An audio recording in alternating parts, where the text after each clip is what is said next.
Happy midweek po sa lahat. Kumusta na kayo? Kalahating isang linggo na naman ang nagdaan at tayo ay nandito upang magpulong, magbasa sa banal na kasulatan. Ngayong gabi mga kapatid ay pagpapatuloy natin ang pagbabasa sa aklat ng Exodo po na patuloy nating tinutunghayan kung paano mag-lead ang Panginoon sa kanyang bayan. Kung paano siya magbigay ng direksyon at kung paano ang ginagawa niya sa kanyang bayan para ito ay maging matuwid. Bago po natin pasimulan ito, tayo po muna ay manalangin. Manaming Diyos sa langit, salamat po sa inyo. Salamat po sa biyaya at pagpapala, buhay at kalakasan, kalusugan, kagalingan sa aming katawan. Sa loob ng isang linggo at sa loob ng kalahating isang linggong nagdaan, na kami po ay inyong pinatnubayan, Ama. Pinaramdam niyo po sa amin ang inyong pagmamahal sa amin. Sana po sa gabing ito ay pakisugo po ninyo ang banal na Espiritu sa amin upang aming maintindihan at maunawaan kung ano ang aming babasahin at nawa ito ay maging inspirasyon namin sa aming buhay. Gabayan at patnubayan ninawa kami ng inyong mga lalakas at magagaling na anghel at samahan, protektahan. Sa tagubilin ninyo ay mangyayari po ang lahat ng ito at hinihiling po namin sa pangalan po ng aming Panginoong Hesus. Amen. Okay, simulan na po natin. Simulan na po natin. Exodo 36, 1 hanggang 38. Sina Bezalel, Oholiab, at ang iba pang binigyan ng Panginoon ng kaalaman at kakayahan sa iba't ibang gawain ang siyang gagawa ng tolda ayon sa utos ng Diyos. Kaya pinatawag ni Moises sina Bezalel, Oholiab, at ang iba pang binigyan ng Panginoon ng kaalaman at kakayahan sa iba't ibang gawain na desididong tumulong sa pagtatrabaho. Ibinigay ni Moises sa kanila ang lahat ng inihandog ng mga Israelita para sa pagpapatayo ng tolda at patuloy pa rin ang kusang loob na nagdadala ng mga tao ng mga handog nila tuwing umaga. Kaya pumunta kay Moises ang mga nagtatrabaho sa tolda at nagsabi, sobra na ang kinakailangan ang dinadala ng mga tao para sa gawain iniutos ng Panginoon na gawin. Kaya pinadala ni Moises ang utos na ito sa buong kampo, huwag na kayong maghahandog para sa pagpapatayo ng toldang sambahan, kaya tumigil ang mga tao sa pagdadala ng mga handog nila dahil sobra-sobra nang ibinigay nila para sa lahat ng gawain sa tolda. Ang lahat ng mahuhusay na magtatrabaho ang gagawa ng toldang sambahan at ang gagamitin sa paggawa nito ay 10 piraso ng pinong telang linen na may lanang kulay asul, ube at pula at pabubordahan ito ng kerubin sa mamahuhusay na mambuborda. Ang bawat tela ay may haba na 42 talampakan at may lapad na 6 na talampakan. Pagtahi-tahiin nila ito ng tigli-5. Gumawa sila na parang singsing na telang asul at inihanay sa bawat gilid ng pinagdugtong na mga tela. Tig-50 ang ikinabit sa bawat dulo at nakaharap ito. Gumawa rin sila ng 50 kawit na ginto para pag pinagsama ang mga parang singsing ng gilid, pinagdugtong-dugtong na mga tela sa pamamagitan nito, gagawa ang toldang sambahan. Kaya gumawa sila talukbong ang tolda 11 pirasong tela na gawa sa balahibo ng kambing ang gagamitin sa paggawa nito. May haba na 45 talampakan ang bawat tela at may 6 na talampakan ang lapad. Pinagdugtong-dugtong nila ang 5 tela at ganoon din ang ginawa nila sa natirang 6. Nilagyan nila ng 50 parang singsing ang bawat gilid ng pinagdugtong na mga tela at ikinabit nila sa 50 tansong kawit.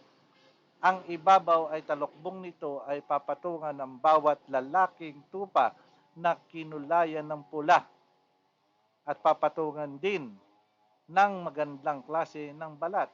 Pagkatapos gumawa sila ng balangkas ng tolda, ang ginamit nila ay tabla ng akasya. Ang haba ng bawat tabla ay 15 talampakan. Ang 2 talampakan ang lapad. Ang bawat tabla ay nilagyan ng 2 mitsa. Para maidugtong ito sa isa pang tabla, ganito ang ginawa nila sa bawat tabla. Ang 20 tablang ito ay ginamit nila sa pangbalangkas sa timog na bahagi ng tolda. Ang tabla ay sinuksok nila sa 40 pundasyong pilak, 2 pundasyon sa bawat tabla. Ang hilagang bahagi ng tolda ay ginamitan din ng 20 tabla at isinuksok din sa 40 pundasyon, 2 pundasyon bawat tabla. Ang kanluran bahagi ng tolda ay ginamitan nila ng 6 na tabla at 2 tabla sa mga gilid nito. Ang mga tabla sa sulok ay naikabit ng maayos mula sa ilalim hanggang sa itaas sa pamamagitan ng isang argolya. Ganito rin ang ginawa nila sa 2 tabla sa mga sulok.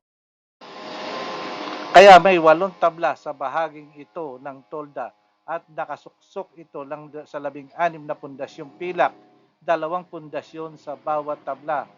Gumawa rin sila ng akasyang biga, 5 para sa bahaging hilaga ng tolda, 5 rin sa bahaging timog at 5 rin sa bahaging kanluran sa likod ng tolda.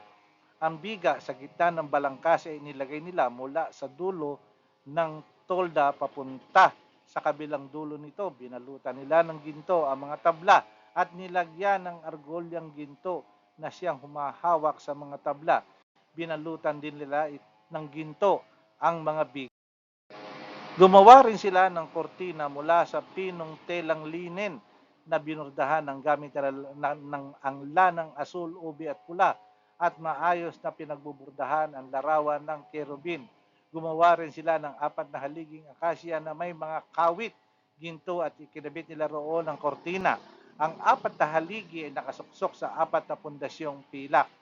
Gumawa sila ng isa pang kortina para sa pintuan ng toldang sambahan.